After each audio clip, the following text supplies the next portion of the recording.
Last year, I purchased an above-ground pool and built a DIY deck around it.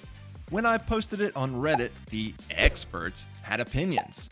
Comments ranged from "Should last a day at least" to "I pray no one dies." One sarcastically said, "Put a hot tub on it and you'll be good to go." well, challenge accepted. Today, I'll be taking that advice. I purchased a budget inflatable hot tub, not sponsored, and in this video, we'll see if my DIY deck building skills can handle the weight. Amazingly, the entire hot tub setup was delivered by FedEx right to my front door in this 60-pound box. The kids were so excited, even they were able to bring the whole box inside for me.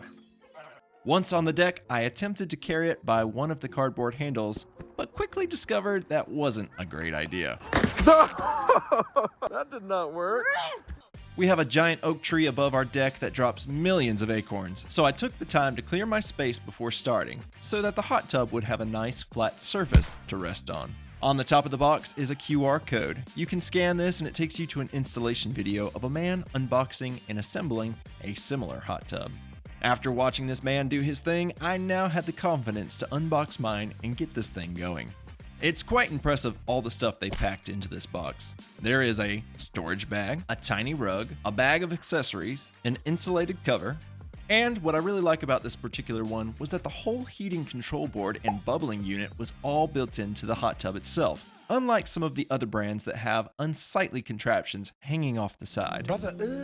This will help me out big time in the future when I build a really nice wooden enclosure to go around this hot tub to take it from flashy to classy.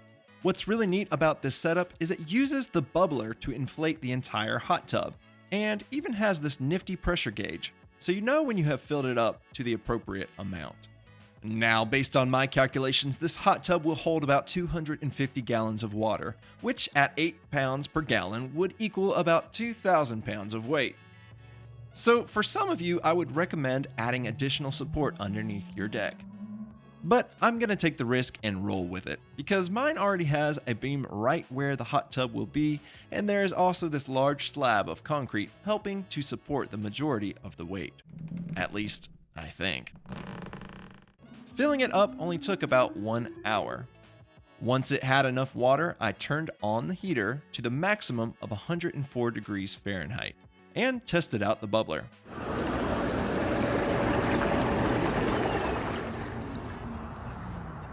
Then I put on and strapped down the insulated cover.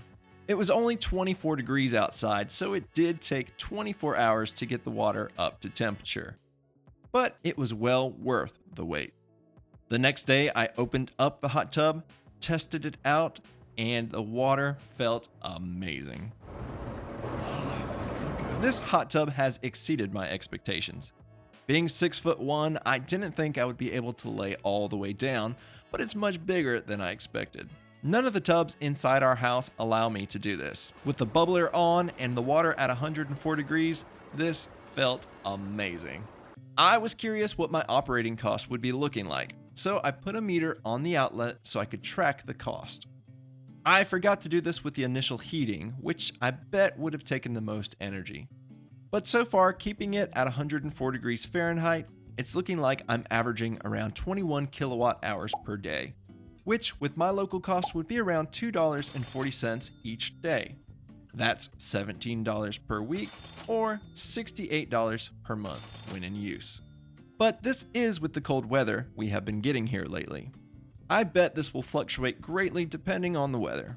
And maybe I can decrease this with my future enclosure build if I insulate around the hot tub with some construction grade foam. So far, we are all loving this hot tub, and I would definitely recommend it. I will have a link to this particular one that I got in the video description for anyone looking to grab one for themselves. Watch out! Oh my! I felt the cone! In the future, I am planning on taking this flashy hot tub and making it classy, just like I did with my above ground pool. If you're interested in seeing that in the future, be sure to leave this video a like and subscribe to the channel so you can catch it when that video comes out. Until next time, I'm Chad from Chad's Custom Creations. Be encouraged, stay inspired, and keep on creating.